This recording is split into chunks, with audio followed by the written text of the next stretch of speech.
Hello, what's up?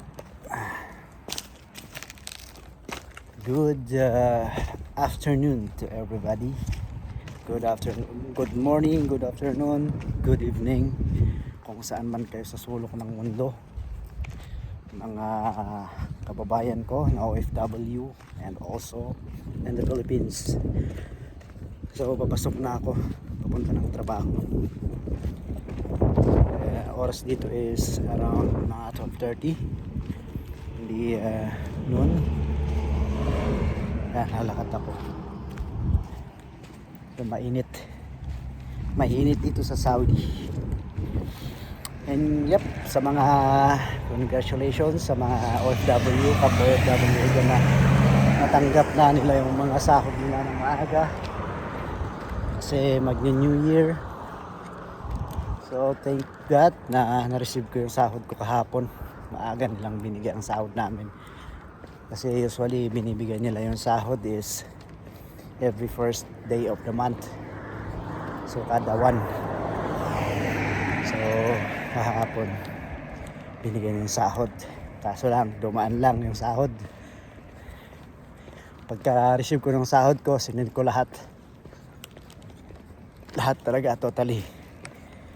Walang maiwan kasi kailangan nila sa Pilipinas. So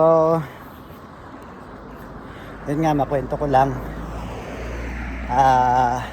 gumawa ko ng video noon about sa yung wala na akong pagkain for, naubos na yung ration ko, pagkain ko 1 week before the sahod. Kaya pinagkasya ko yung isang itlog, 3 kamatis, tsaka 2 talong sa isang linggo. Kung gusto nyo mapanood yun, check nyo lang dito sa channel ko. Ang malala, this December, 2 weeks before sahod, wala nang pagkain. Buti may tinuturuan na po na Saudi.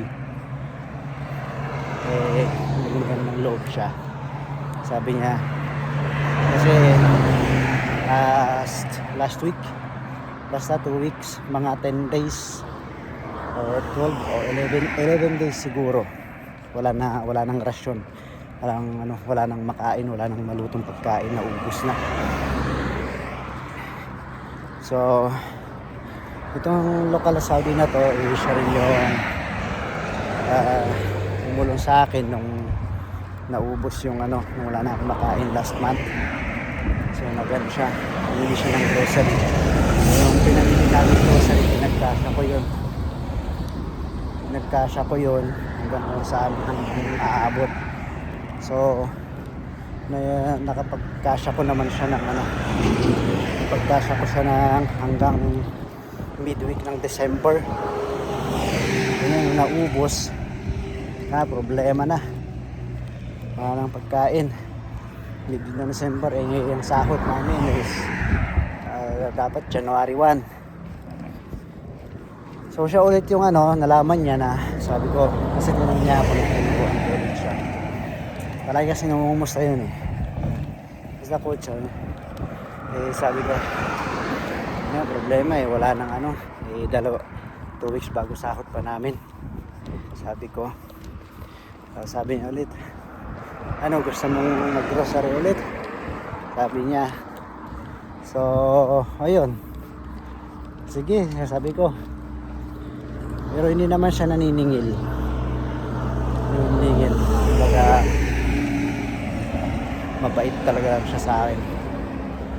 Na yun, naging kaibigan ko na yun kasi simula nung first time ko dito sa Quezon, simula nung nag-umpisa ako dito sa company dito is nakilala ko na siya.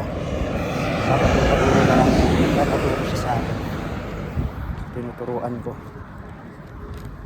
So ayan, namalengke, nag-grocery kami, and ayun, hanggang ngayon mayroon pa naman pinamili namin. Thank God, kaya pagkasahod ko, sinend ko ulit lahat yung sahod ko, hindi ako nagtira kasi at least mayroon pa naman. Kaso lang paubos na siguro kung titipirin ko pa yung pinamili namin last week is aabot pa siguro ng mga 3 days. 3 days pa siguro aabot.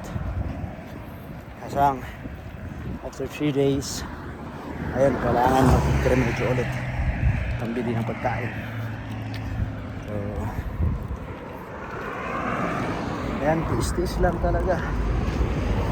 Tiis lang. Makakaraos. Darating din yung panahon na parang dati pa rin na parang dati na ako rin yung mamamalengke ko. Yung gusto kong bilhin. Yung ginagawa ko ngayon, tipid lang sa pagkain. Tsaka mga gamit, at bali maraming kailangan kong gamit dapat sa kusina, tsaka gamitin personal. Pero hindi ko muna iniuna mga yun hanggat may mga mahiraman o magawa pa ng paraan. Magawa ng paraan. Oh, layo. Ito, mga nilalakad ko is around 10 minutes from accommodation to work. So, ayan, isang diskarte din ang ginagawa ko pag talagang wala ng pagkain.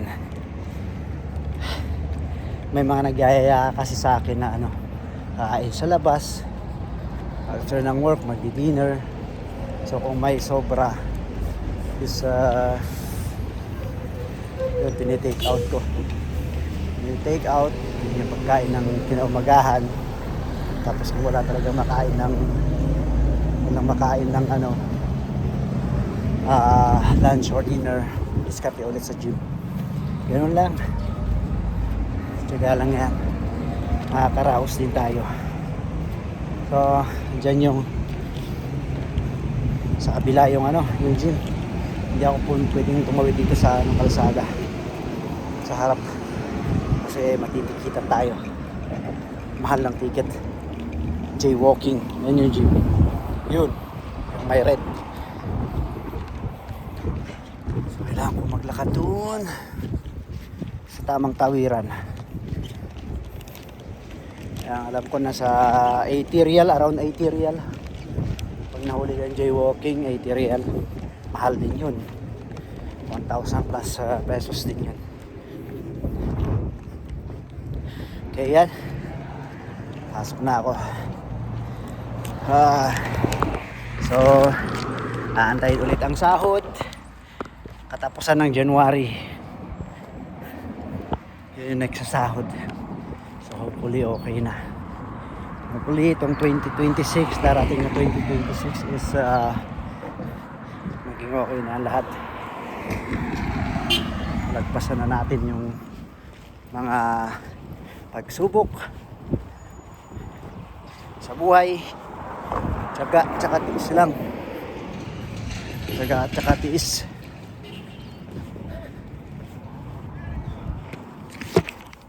Daddy!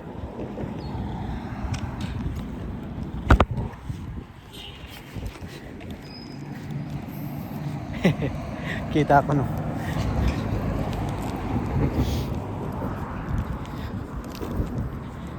Nadaanan ako ng isang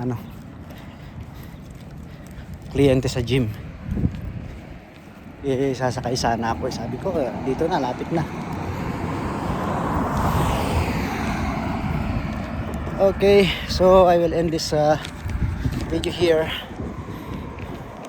Again, thank you for those who subscribe to my channel. Yung mga nakasubscribe, maraming salamat sa pagsuporta sa channel ko. And doon pa sa mga hindi nag-subscribe sa video na to, please like and subscribe to my channel. It's Paul Kenshini here, OFW here in Saudi Arabia, based in Jazan, Saudi Arabia. So dito na ako, pasok na ako sa trabaho. Workout lang muna ako and then start ng trabaho alas 3. Thank you for watching guys. Peace and God bless.